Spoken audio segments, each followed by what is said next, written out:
আমরা যাচ্ছিলাম কর্ণপ্রয়াগের রাস্তায়। পাহাড়ে যাতে ধস না নামে সেজন্য কাজ চলছে, সেই জন্য রাস্তা আপাতত বন্ধ। আধ ঘন্টা হাঁটাতে হবে বললো এখানকার লোকজন। সামনে এগিয়ে গেছে হাঁটতে হাঁটতে, আমিও হাঁটছি। সায়ন গাড়িতে বসে আছে কুঁড়ে।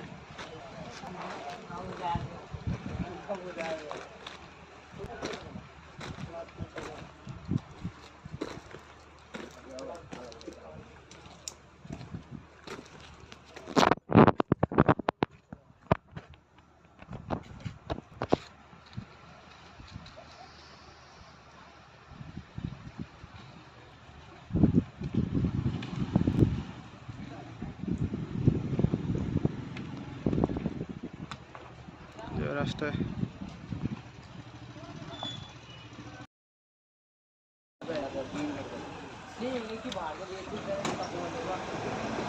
জেসিবি আসছে, পরিষ্কার করে দেবে সব পাথর।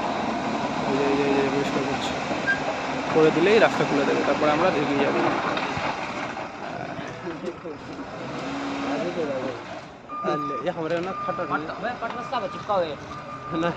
জেসিবি পরিষ্কার করছে।